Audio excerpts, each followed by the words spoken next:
Corona की वजह से महीनों से बंद पड़ी फिल्म और टीवी प्रोडक्शन इंडस्ट्री को फिर से खोला जाएगा और इसके लिए कोविड-19 से जुड़े निर्देशों का पालन करना अनिवार्य होगा।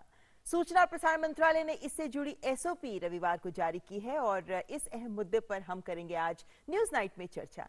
साथ ही साथ अगले घंटे में बात होगी पाकिस्तान के दोहरे चरित्र की भी और बात करेंगे कांग्रेस के नेतृत्व की समस्या की भी, जिसे लेकर अब शीर्ष नेताओं ने सोनिया गांधी को चिट्ठी लिखी है। अन्य खबरें भी हैं साथ में, लेकिन आइए शुरुआत करते हैं हेडलाइंस के साथ। बिहार विधानसभा चुनाव से पहले बीजेपी अध्यक्ष जेपी नड्डा का बड़ा बयान, कहा मिलकर लड़ेंगे बीजेपी, जेडीयू और एलजेपी। विपक्ष पर बोला हमला, कहा उसके पास ना तो विचार है और ना ही दृष्टि। बिहार की जनता को बीजेपी से भरोसा और एनडीए से आशा।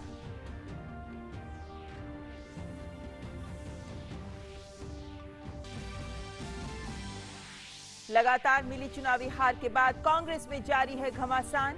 23 बड़े नेताओं ने सोनिया गांधी को लिखा खत, कहा जमीनी स्तर पर पार्टी का आधार लगातार हो रहा है कमजोर। पार्टी को पूर्णकालिक और प्रभावी नेतृत्व की बताई जरूरत। अशोक गहलोत ने की खत की आलोचना। बीजेपी ने कांग्रेस के घमासान पर बोला हमला।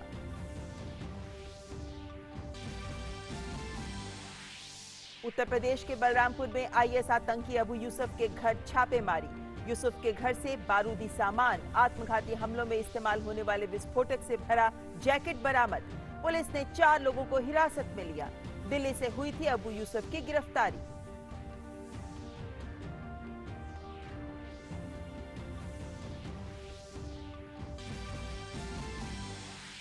सूचना और प्रसारण मंत्रालय ने टीवी और फिल्म प्रोडक्शन के लिए जारी किए विस्तृत दिशा निर्देश।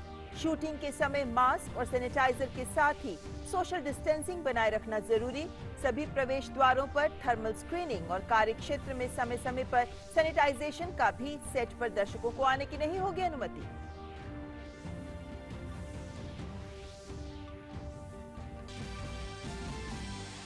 मीडिया प्रोडक्शन के लिए दिशा निर्देश जारी होने का फिल्म और टीवी जगत में जुड़े लोगों ने किया स्वागत। सरकार का किया धन्यवाद, कहा इससे फिल्म और टीवी सीरियल्स को फिर से रफ्तार पकड़ने में मिलेगी मदद।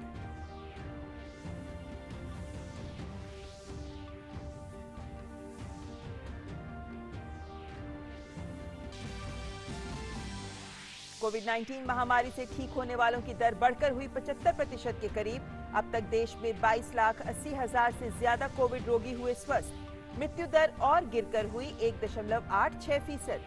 दुनिया में अब तक 2 करोड़ 33 लाख से अधिक लोग कोरोना से हुए संक्रमित।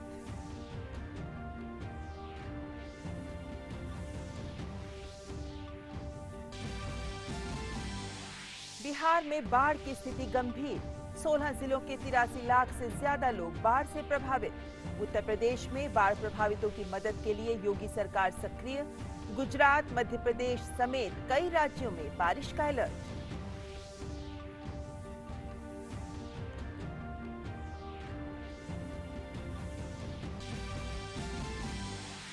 इंस्टाग्राम पर दिखा प्रधानमंत्री नरेंद्र मोदी का प्रकृति प्रेम। वीडियो में मोर के साथ खेलते और दाना खिलाते दिखे पीएम। वीडियो के साथ पीएम ने साझा की अपनी कविता, लिखा रग रग है रंगा, नीला भूरा श्याम सुहाना, मनमोहक मोर निराला।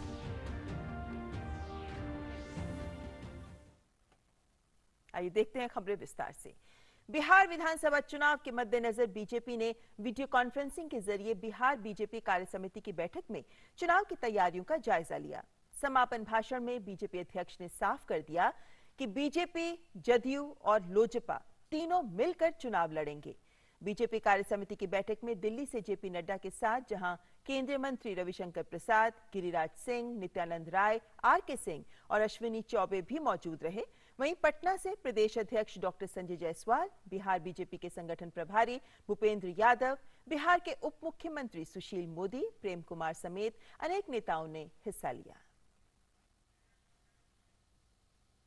बिहार विधानसभा चुनाव का ऐलान अभी भले ही नहीं हुआ हो, लेकिन बिहार की सियासी पार्टियों ने चुनावी बिगुल फूंक दिया है।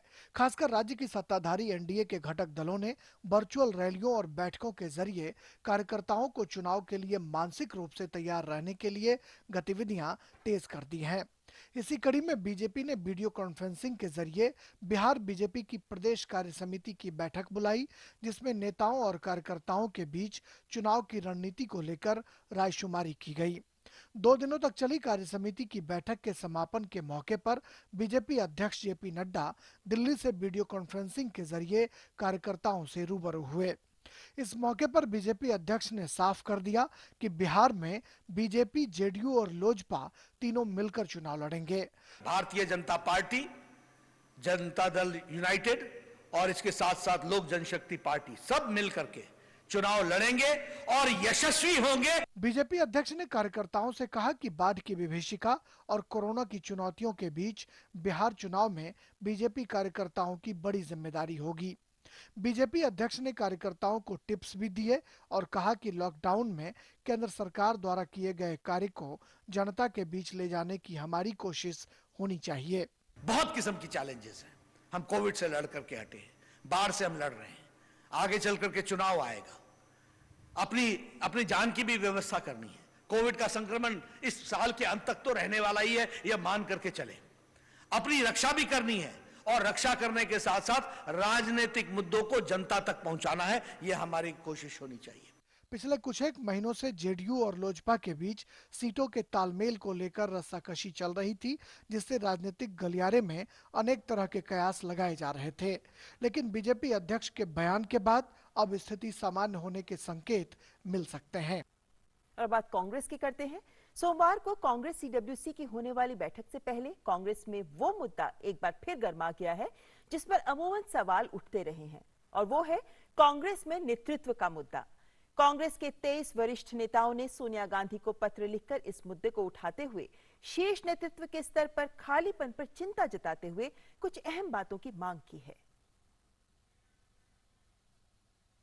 कांग्रेस में नेतृत्व को लेकर एक बार फिर से सवाल उठने लगे हैं। कांग्रेस के 23 वरिष्ठ नेताओं ने सोनिया गांधी को पत्र लिखकर कहा है कि पार्टी में नेतृत्व की बहुत जरूरत है। इन नेताओं में 5 पूर्व मुख्यमंत्री, कांग्रेस वर्किंग कमेटी के कई सदस्य, वर्तमान में सांसद, पूर्व मंत्री भी शामिल हैं। इस पत्र में कांग्रेस के नेताओं ने शीर्ष नेतृत्व के स्तर पर खालीपन पर चिंता जताई है। सूत्रों के मुताबिक कांग्रेस के नेताओं ने पत्र में लिखा है कि जमीनी स्तर पर पार्टी का आधार लगातार कमजोर हो रहा है। पत्र में कहा गया है कि कांग्रेस को पूर्णकालिक और प्रभावी नेतृत्व की जरूरत है, जो जमीनी स्तर पर सक्रिय भी हो और दिखाई भी पड़े। कांग्रेस नेताओं ने सीडब्ल्यूसी के चुनाव की भी मांग की है। साथ ही ये भी कहा है कि ऐसे संस्थागत नेतृत्व प्रणाली को विकसित किया जाए जो सामूहिक रूप से फैसले ले सके। पत्र में यह भी कहा गया है कि पार्टी के भीतर की कलह और अनिश्चितता से जमीनी स्तर पर कार्यकर्ताओं का मनोबल गिर रहा है। इस खत के बाद बीजेपी को एक बार फिर से कांग्रेस पर हमला करने का मौका मिल गया है।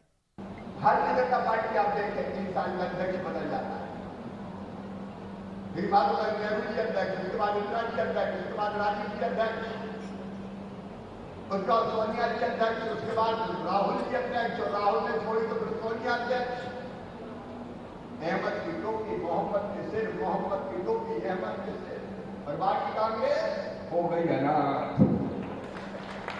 फिलहाल सोनिया गांधी को लिखे पत्र में पार्टी के नेताओं ने जिस चिंता को जाहिर किया है वो गंभीर मसला है और कांग्रेस को ही इस पर फैसला लेना है। कोरोना की वजह से जहां सभी आर्थिक गतिविधियों पर असर पड़ा है, वहीं टीवी और फिल्म उद्योग भी इससे अछूता नहीं है। सूचना एवं प्रसारण मंत्रालय ने स्वास्थ्य और परिवार कल्याण मंत्रालय के परामर्श से मीडिया प्रोडक्शन यानी टीवी और फिल्म प्रोडक्शन के लिए एसओपी तैयार किया है, जिन्हें आज नई दिल्ली में केंद्रीय सूचना एवं प्रसारण मंत्री प्रकाश जावड़ेकर ने जारी किया। इसके बाद अब उम्मीद की जा रही है कि जल्द ही फिल्म और टीवी उद्योग पटरी पर लौटेगा और सेट्स पर सुनने को मिलेगा light, camera, action. Light, camera, action.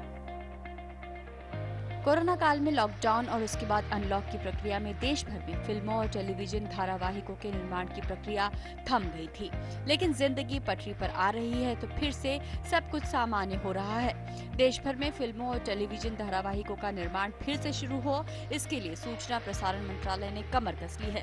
रविवार को सूचना प्रसारण मंत्री प्रकाश जावड़ेकर ने मीडिया प्रोडक्शन से जुड़ी एसओपी जारी कर दी। स्वास्थ्य मंत्रालय और गृह मंत्रालय से विचार विमर्श करने के बाद तैयार इस एसओपी के आधार पर फिल्मों और टीवी सीरियल्स के लिए शूटिंग शुरू की जा सकती है। एसओपी के मुताबिक कैमरे के आगे जो लोग काम करते हैं उन्हें छोड़कर बाकी लोगों को मास्क लगाना होगा। इस एसओपी की विशेषता ये है, स्टैंडर्ड ऑपरेटिंग प्रोसीजर, विशेषता ये है कि अब फिल्म का हो या टीवी सीरियल का या कार्यक्रमों का शूटिंग कर सकते हैं। उसके लिए सोशल डिस्टेंसिंग, मास्क, केवल कैमरा के सामने जो होगा किरदार वो नहीं मास्क लगाएगा, लेकिन बाकी लोग जो प्रोडक्शन से जुड़े हैं वो मास्क लगाएंगे, सोशल डिस्टेंसिंग का पालन करेंगे। आज अंतर्राष्ट्रीय जो नॉर्म्स एक तरह से हो गए हैं वो सब लागू किए हैं। इस एसओपी में ज्यादा जोखिम वाले कर्मचारियों को अतिरिक्त सावधानी बरतने को कहा गया है। शूटिंग वाली जगह पर सैनिटाइजर के इस्तेमाल के साथ ही सभी को आरोग्य सेतु ऐप का उपयोग करने की सलाह दी गई है। सभी प्रवेश द्वारों पर थर्मल स्क्रीनिंग और कार्यक्षेत्र में समय समय पर सैनिटाइजेशन का दिशा निर्देश भी दिया गया है। हमारे अर्थव्यवस्था की सारी चक्के पहिए शुरू करना है और इसमें ये फिल्म शूटिंग और ये बहुत बड़े समूह का उद्योग है और इसलिए वो अब कर सकते हैं। सभी राज्य भी इसको स्वीकार करके और भी उनको कोई कंडीशन उसमें डालना है तो डाल सकते हैं और इससे निश्चित अर्थव्यवस्था को एक गति मिलेगी। फिल्म और टीवी इंडस्ट्री का भारत के आर्थिक विकास के साथ ही दुनिया में भारत को ब्रांड के रूप में स्थापित करने में अहम भूमिका है। खुद प्रधानमंत्री नरेंद्र मोदी ने भी पिछले साल भारतीय सिनेमा के राष्ट्रीय म्यूजियम के उद्घाटन के अवसर पर ये बात कही थी। उस समय प्रधानमंत्री ने कहा था कि भारत के सॉफ्ट पावर की शक्ति, मैं समझता हूँ कि उसमें हमारी फिल्मों की बहुत बड़ी भूमिका है। ये फिल्में ही हैं जो पूरे विश्व में भारतीयता का प्रतिनिधित्व करती हैं। भारतीय फिल्में भारतीयता का आईना रही हैं, दुनिया को भी वो अपनी ओर आकर्षित करती रही हैं। हमारी फिल्में बॉक्स ऑफिस पर तो धूम मचाती रहती ही हैं, साथ ही पूरे विश्व में भारत की साख बढ़ाने, भारत को ब्रांड बनाने में भी बहुत बड़ा रोल प्ले करती हैं। सरकार की कोशिश है कि कोरोना से जंग मजबूती से लड़ी जाए और सभी गतिविधियां भी शुरू हो सके। सूचना प्रसारण मंत्रालय की ओर से जारी एसओपी भी इसी रणनीति का हिस्सा है। और वहीं टीवी और फिल्म उद्योग ने इन एसओपी का स्वागत किया है। आइए देखते हैं इंडस्ट्री से जुड़े फिल्मकारों और अभिनेताओं की क्या राय है इस मुद्दे पर। जो इंडस्ट्री एक बहुत ही बुरी कंडीशन में है, सेंटर से ये एसओपी आना और परमिशंस शूटिंग का मिलना, ये हमारी इंडस्ट्री के लिए एक बहुत बड़ी राहत है। वो सारे लोग जो अब तक शूटिंग नहीं कर पा रहे थे वो शूटिंग कर सकते हैं, बशर्ते सोशल डिस्टेंसिंग और फेडरेशन द्वारा बनाई हुई गाइडलाइन का पालन करना पड़ेगा। A very big धन्यवाद to the Honorable Minister of Information and Broadcasting, Shri Prakash Javadekar, for releasing the new SOPs for resumption of shooting, pre-production, post-production and exhibition in the field of media and entertainment. These SOPs will be strictly followed by us. मेरे काफ़ी सारे projects थे, मेरे chat show थे जो रुक गए थे because of the whole corona virus thing. So it's a great news for all of us and also के हमको जो है थोड़ा सा नहीं, मेरे को ट्वीट नहीं सुन, आप मेरे को आपकी आवाज क्यों नहीं आ रही है? और उड़ी फिल्म के निर्देशक आदित्य धर ने भी ट्वीट कर इन एसओपी का स्वागत किया है और सूचना एवं प्रसारण मंत्री को इसके लिए धन्यवाद दिया है। उन्होंने लिखा है, विस्तृत एसओपी के लिए आपको बहुत बहुत धन्यवाद। इससे सेट पर सुरक्षित तरीके से काम करने का माहौल बनेगा। मैं सभी प्रोडक्शन हाउस से अपील करता हूं कि कृपया इसका पालन करें ताकि हम अपना काम फिर से शुरू कर सकें और उस काम पर वापस लौट सकें जिससे हमें सबसे ज्यादा खुशी मिली है। तो उम्मीद करते हैं कि इस विस्तृत एसओपी के बाद फिल्म शूटिंग और टीवी धारावाहिकों की शूटिंग भी जल्द ही शुरू हो पाएगी। फिलहाल यहाँ रुकेंगे एक ब्रेक के लिए, लेकिन ब्रेक के बाद आपको विस्तार से बताएंगे कि एसओपी में क्या कुछ अहम बिंदु हैं और कैसे सेट्स पर शूटिंग आगे बढ़ सकती है इन नियमों का पालन करते हुए। जारी किए गए हैं वो क्या क्या है जो ये निर्धारित करेंगे कि किस तरीके से सेट्स पर शूटिंग शुरू हो सकती है।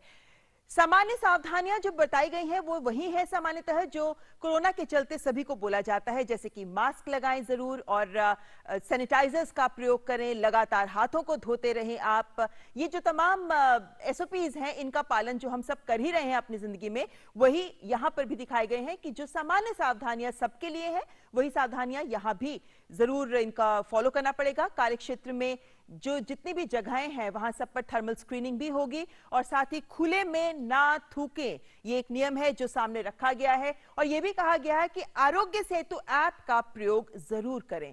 तो सामान्यतः वो नियम जो सबको जिनका पालन करना ही है, इन्हीं का पालन शूटिंग के दौरान सेट्स पर भी करना होगा। लेकिन जब शुरुआत होगी, जब शूटिंग शुरू होगी, जब सेट पर सब लोग पहुंचेंगे, तो उस वक्त क्या कुछ सावधानियां हैं जो सेट पर भी फॉलो की जाएंगी, देख लेते हैं वो भी कि शूटिंग सेट पर जो सावधानियां हैं उसमें सभी प्रवेश द्वारों पर थर्मल स्क्रीनिंग की जाएगी। इसके अलावा यह कहा गया है कि जो ज्यादा जोखिम वाले कर्मचारी हैं, जिनकी उम्र ज्यादा है या जिनको कोमोर्बिडिटीज हैं, उनको लेकर अतिरिक्त सावधानी बरतनी होगी। इसके अलावा जो अमूमन देखा जाता है शूटिंग सेट्स के ऊपर लंबी लंबी लाइनें लग जाती हैं, तो परिसर में लाइनों के लिए भी प्रबंधन के लिए दूरी पर विशिष्ट चिन्ह बनाए जाने जरूरी है ताकि सोशल डिस्टेंसिंग का पालन किया जा सके। वहीं कार्यक्षेत्र में समय समय पर सैनिटाइजेशन भी करनी बहुत जरूरी है और जो नियम फॉलो किया जाता है 2 गज की दूरी, 6 फीट की दूरी, इसका पालन जरूर करना होगा। शूटिंग के दौरान कम से कम कास्ट और क्रू सेट पर मौजूद हो, यह भी सुनिश्चित किया जाना होगा। इसके अलावा जो लोग सेट पर मौजूद हैं वो पीपीई किट्स भी पहनेंगे, मास्क भी लगाएंगे और बूट की भी पर्याप्त उपलब्धता हो, ये सब कुछ भी देखना होगा कि इन सब की उपलब्धता सुनिश्चित की जाए। इसके अलावा शूटिंग, रिकॉर्डिंग, एडिटिंग, इन सभी जगहों पर 6 फीट की दूरी बनाए रखना होगा। सेट पर अमूमन हम देखते हैं कि दर्शक या बहुत सारे लोग इकट्ठा हो जाते हैं, तो सेट पर दर्शक या विजिटर्स नहीं आए, ये भी देखना होगा। लेकिन साथ ही बहुत सारे उपकरण हैं जो साझा तौर पर इस्तेमाल किए जाते हैं, अगर इनको इस्तेमाल करना है तो सबको फिर दस्ताने, ग्लव्स पहनने जरूरी है। प्रॉप्स जिनका प्रयोग किया जाता है उनका कम से कम इस्तेमाल करें, यह भी सुनिश्चित करना होगा। और जो भी प्रॉप्स इस्तेमाल किए जाएं उन्हें इस्तेमाल से पहले सैनिटाइज जरूर किया जाए। तो ये सब ऐसे दिशा निर्देश हैं जो शूटिंग के समय सेट पर जिनको फॉलो करना है। आगे बढ़ते हैं और बात करते हैं कि जो कलाकार शूटिंग के लिए पहुंचेंगे उन्हें क्या कुछ सावधानियां बरतनी होंगी। तो कहा जा रहा है कि कैमरे के सामने वाले अभिनेताओं को छोड़कर जितने भी कास्ट और क्रू है उन्हें मास्क लगाना जरूरी होगा। तो कैमरे के आगे अभिनेता जो कलाकार हैं वो नहीं, लेकिन कैमरे के पीछे सबको मास्क लगाना होगा। लेकिन makeup room, vanity van, bathrooms, ये वो जगहें हैं जिन्हें नियमित रूप से सैनिटाइज भी करना होगा। इसके अलावा जो मेकअप का सामान है या विग है या कपड़े हैं जो पहने जाते हैं वो एक दूसरे में बांटने की अगर बात हो तो ये कम से कम किया जाना चाहिए। यही अगर हम आर्टिस्ट की बात करते हैं तो मेकअप आर्टिस्ट हो या हेयर स्टाइलिस्ट हो, उनके लिए कहा गया है कि उन्हें पीपीई किट का प्रयोग जरूर करना होगा। और हाँ, एक और बात जो कही गई है कि लेपल माइक का इस्तेमाल करने से बचें, यानी जहां तक हो सके वहां पर यह इस्तेमाल ना करें। लेकिन टीवी और फिल्म उद्योग एक बहुत बड़ा उद्योग है। आइए आपको दिखाते हैं कि इस उद्योग पर कोरोना का क्या असर दिख सकता है, क्योंकि 19,000 करोड़ से अधिक का है ये फिल्म उद्योग। लेकिन वहीं अगर हम टीवी उद्योग की बात करते हैं तो देश भर का टीवी उद्योग 70,000 करोड़ का है। और ऐसे में कोरोना के असर की हम बात करते हैं तो कोरोना से फिल्म उद्योग के ही कहे जा रहे हैं कि फिल्म उद्योग के ही लगभग 5 लाख लोग हैं जिनके रोजगार पर संकट आया है कोरोना के चलते। थिएटर्स बंद हैं और थिएटर्स बंद होने से भी फिल्म उद्योग की कमाई पर असर पड़ा है। भारत में अगर हम देखें तो 9,527 फिल्म स्क्रीन्स हैं। मल्टीप्लेक्स जो आजकल फेमस थिएटर्स हैं, मल्टीप्लेक्स के उद्योग से ही आप देख सकते हैं 2 लाख से ज्यादा लोग जुड़े हुए हैं। कोरोना के कारण ये भी साल के शुरू से अब तक कोरोना के कारण 55 फिल्मों की रिलीज की तारीख आगे बढ़ाई गई और हम जानते हैं कि बहुत सारी फिल्में ऐसी हैं जिन्हें डिजिटल प्लेटफॉर्म पर ही रिलीज किया गया है। तो ये कुछ ऐसे बिंदु हैं जो ये दिखाते हैं कि कोरोना का टीवी और फिल्म उद्योग पर किस तरह असर पड़ा है। महीनों से ये बंद रहा है उद्योग, लेकिन अब इसे पटरी पर लाने के लिए और अब इसे शुरुआत शूटिंग्स को, कार्यों को, गतिविधियों को शुरू करने के लिए आज सूचना प्रसारण मंत्रालय के द्वारा जो SOPs जारी की गई हैं वो इन मायनों में बेहद अहम है। आगे चर्चा करेंगे इसी पर अपने मेहमानों से भी, लेकिन फिलहाल यहाँ वक्त एक ब्रेक का।